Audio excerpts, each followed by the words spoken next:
इसमें 10 अगस्त 2025 को गुरुग्राम पुलिस को एक इंटीमेशन मिली थी कि एक ऑटो चालक लड़ाई झगड़े में कुछ चोट लगने की वजह से पहले सरकारी हॉस्पिटल में एडमिट हुआ था, उसके बाद लेटर उसको किसी प्राइवेट हॉस्पिटल में रेफर कर दिया गया था। तो जिसके ऊपर की गुरुग्राम पुलिस की टीम के द्वारा हॉस्पिटल पहुंच करके और जो घायल व्यक्ति था उसकी स्टेटमेंट लेने की कोशिश की गई, तो उसको डॉक्टर के द्वारा अनफिट बताया गया था। जिसके बाद उसकी फैमिली मेंबर में उसकी चाची के द्वारा पुलिस को एक कंप्लेंट फाइल की गई है और उसमें बताया गया था कि ये जो घायल व्यक्ति था ये बेसिकली ऑटो चालक का काम करता है और इसके द्वारा इसके साथ में कुछ लोगों के द्वारा झगड़ा किया गया था, जिसमें लगी चोटों के कारण हॉस्पिटलाइज था। पुलिस के द्वारा इस मामले में जानलेवा हमला करने से संबंधित धाराओं में सेक्शन एफआईआर रजिस्टर की गई थी और एफआईआर रजिस्टर करने के बाद में इसमें पुलिस के द्वारा 2 अक्यूज को अरेस्ट पहले ही कर लिया गया था। जो अरेस्ट किए गए जो 2 अक्यूज है उनकी पहचान राम विशाल के रूप में हुई थी और दूसरा जो क्यू था उसकी पहचान लक्ष्मण के रूप में हुई थी। दोनों ही फिलहाल गुड़गांव में रहते हैं और क्रमशः 19 और 24 वर्ष के ये दोनों युवक थे। लेटर ऑन इस मामले में जो घायल व्यक्ति था उसकी 16 तारीख को ड्यूरिंग द ट्रीटमेंट मृत्यु इसमें हो गई थी, जिसके ऊपर केस में मर्डर की सेक्शंस एड ऑन की गई थी। और इसमें कल पुलिस के द्वारा इन्वेस्टिगेशन करते हुए सेक्टर 9 पुलिस स्टेशन की टीम के द्वारा इसमें इन्वेस्टिगेशन करते हुए 2 और अक्यूज को अरेस्ट किया गया है। जो अरेस्ट किए गए 2 अक्यूज हैं उनकी पहचान नेत्रपाल जो कि 25 वर्षीय युवक है और जो दूसरा युवक है उसकी पहचान पदम के रूप में हुई है। ये दोनों ही व्यक्ति गांव खिड़की माजरा गुरुग्राम के ये रेजिडेंट हैं। तो अभी तक कुल मिलाकर के इस मामले में 4 अक्यूज को पुलिस के द्वारा अरेस्ट किया जा चुका है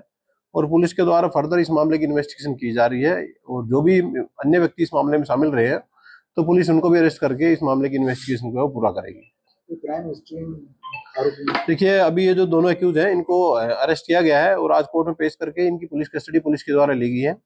पुलिस कस्टडी के दौरान इनके रिहायशी पुलिस स्टेशन से इनका क्रिमिनल बैकग्राउंड चेक कराया जाएगा और अगर यदि किसी को क्रिमिनल बैकग्राउंड मिलता है तो उसके अकॉर्डिंग पुलिस फर्दर अपनी इन्वेस्टिगेशन को जारी रखेगी। इसमें 10 अगस्त 2025 को गुरुग्राम पुलिस को एक इंटीमेशन मिली थी कि एक ऑटो चालक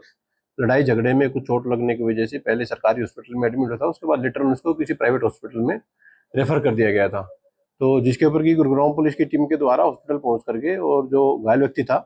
उसकी स्टेटमेंट लेने की कोशिश की गई, तो उसको डॉक्टर के द्वारा अनफिट बताया गया था। इसके बाद उसकी फैमिली मेंबर में उसकी चाची के द्वारा पुलिस को एक कंप्लेंट फाइल की गई है और उसमें बताया गया था कि ये जो घायल व्यक्ति था ये बेसिकली ऑटो चालक का काम करता है और इसके द्वारा इसके साथ में कुछ लोगों के द्वारा झगड़ा किया गया था, जिसमें लगी चोटों के कारण हॉस्पिटलाइज था। पुलिस के द्वारा इस मामले में जानलेवा हमला करने से संबंधित धाराओं में सेक्शन एफआईआर रजिस्टर की गई थी और एफआईआर रजिस्टर करने के बाद में इसमें पुलिस के द्वारा 2 अक्यूज को अरेस्ट पहले ही कर लिया गया था। जो अरेस्ट किए गए जो 2 अक्यूज हैं उनकी पहचान राम विशाल के रूप में हुई थी और दूसरा जो अक्यूज था उसकी पहचान लक्ष्मण के रूप में हुई थी। दोनों ही फिलहाल गुड़गांव में रहते हैं और क्रमशः 19 और 24 वर्ष के ये दोनों युवक थे।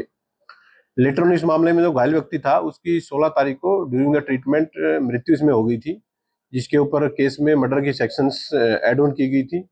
और इसमें कल पुलिस के द्वारा इन्वेस्टिगेशन करते हुए सेक्टर 9 पुलिस स्टेशन की टीम के द्वारा इसमें इन्वेस्टिगेशन करते हुए 2 और अक्यूज को अरेस्ट किया गया है। जो अरेस्ट किए गए 2 अक्यूज हैं उनकी पहचान नेत्रपाल जो कि 25 वर्षीय युवक है और जो दूसरा युवक है उसकी पहचान पदम के रूप में हुई है। ये दोनों ही व्यक्ति गांव खिड़की माजरा गुरुग्राम के ये रेजिडेंट हैं। तो अभी तक कुल मिलाकर के इस मामले में 4 अक्यूज को पुलिस के द्वारा अरेस्ट किया जा चुका है और पुलिस के द्वारा फर्दर इस मामले की इन्वेस्टिगेशन की जा रही है और जो भी अन्य व्यक्ति इस मामले में शामिल रहे हैं तो पुलिस उनको भी अरेस्ट करके इस मामले की इन्वेस्टिगेशन को पूरा करेगी। देखिए, अभी ये जो दोनों अक्यूज हैं इनको अरेस्ट किया गया है और आज कोर्ट में पेश करके इनकी पुलिस कस्टडी पुलिस के द्वारा ली गई है। पुलिस कस्टडी के दौरान इनके रिहायशी पुलिस स्टेशन से इनका क्रिमिनल बैकग्राउंड चेक कराया जाएगा और अगर यदि किसी को क्रिमिनल बैकग्राउंड मिलता है तो उसके अकॉर्डिंग पुलिस फर्दर अपनी इन्वेस्टिगेशन को जारी रखेगी।